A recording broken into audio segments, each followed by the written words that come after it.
Assalamualaikum warahmatullahi wabarakatuh. Alhamdulillah.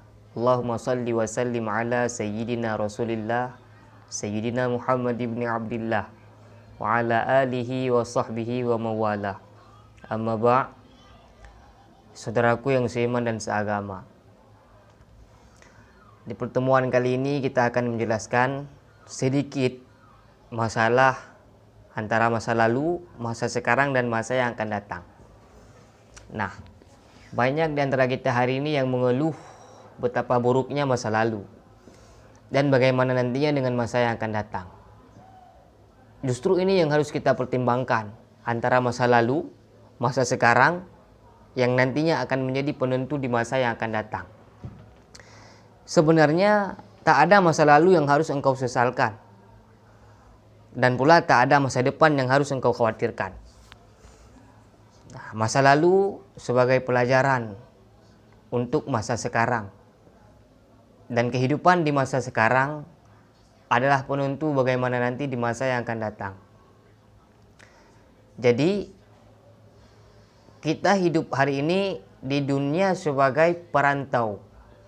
Peran utama kita hari ini sebagai perantau, yang tidak boleh tidak, nanti kita akan kembali ke kampung halaman kita yang sebenarnya, yaitu akhirah. Nah, kita akan berada di akhirat tidak mungkin dengan tidak membawa bekal yang semestinya harus dibawa. Nah, kata Rasul, ad-dunya madra'atul akhirah.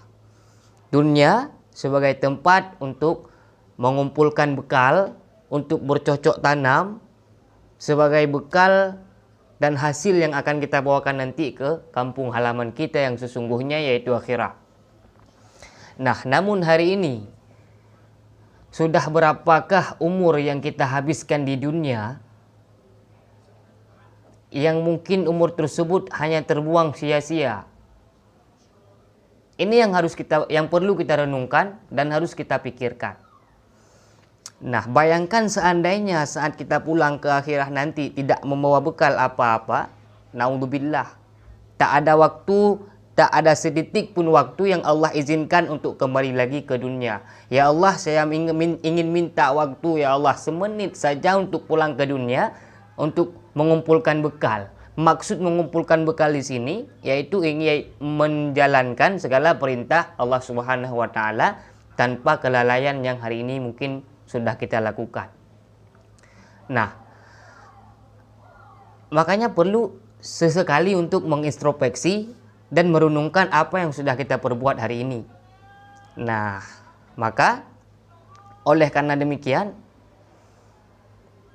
kita harus segera sadar untuk jangan selalu melalaikan dengan hal-hal yang memang tidak bermanfaat di dunia maupun tidak bermanfaat di alam sana nantinya.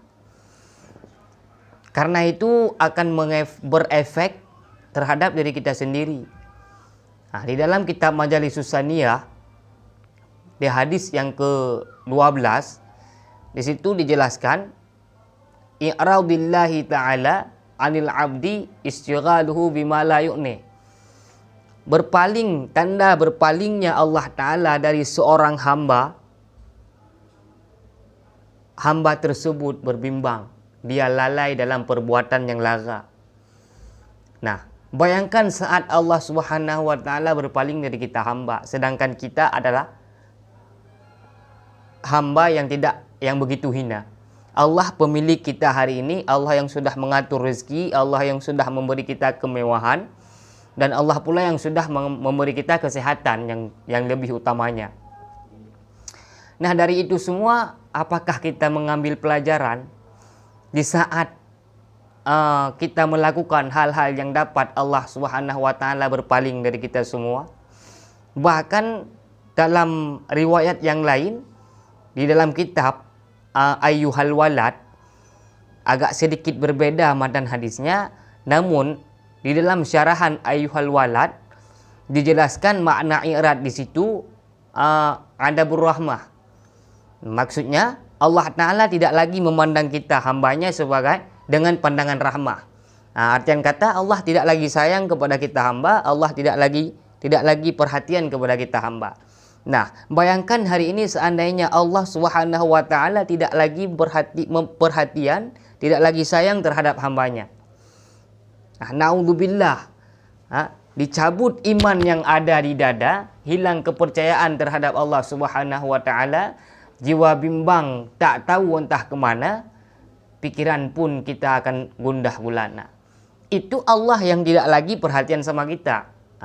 Hari ini jangankan Allah, bayangkan saja seandainya orang yang kita sayangi hari ini tidak lagi perhatian sama kita. Nah, sakit.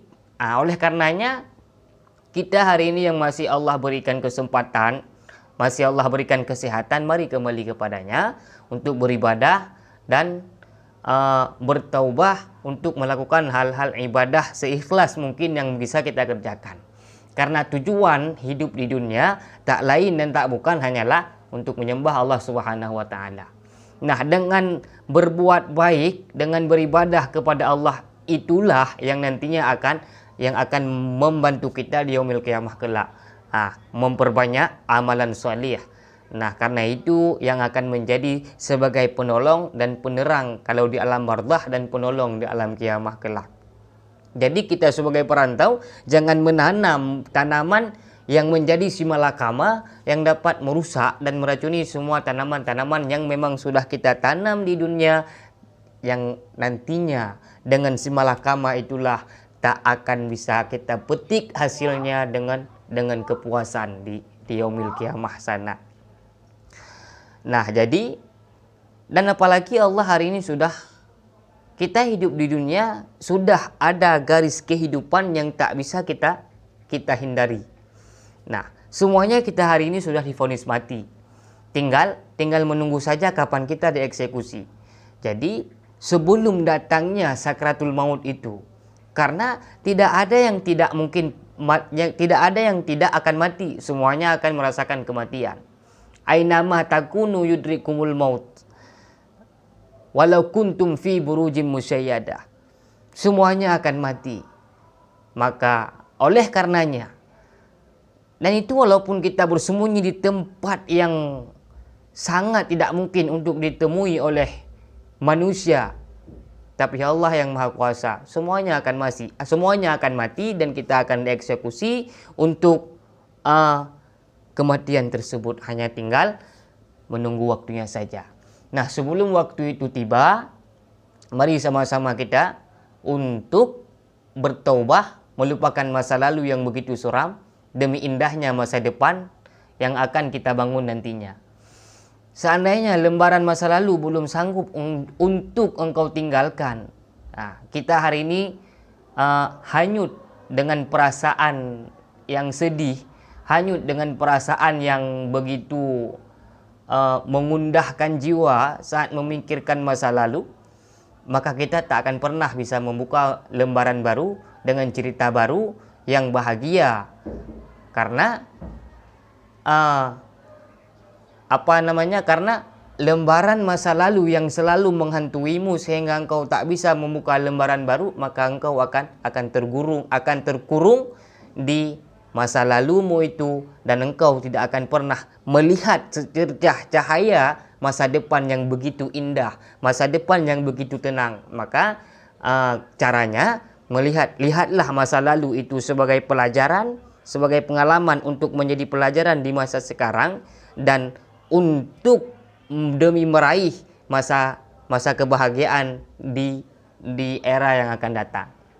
Nah, jadi hari ini sebenarnya tak ada masa lalu yang harus disesalkan dan tak ada masa depan yang harus dikhawatirkan. Semuanya sudah Allah atur di skenario-nya yang begitu sempurna. Nah, lihat hari ini kejadian dunia seakan menangis. Khususnya bumi Aceh, Nangrau Aceh, Darussalam. Banyak hari ini, bahkan hampir setiap hari, itu para alim ulama Allah panggil kembali. Nah, sisi baiknya ada.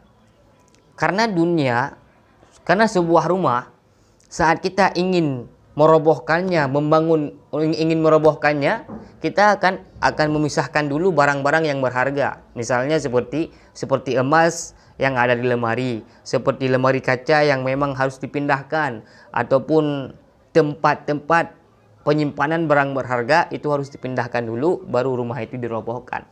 Begitulah Allah Subhanahu wa taala. Allah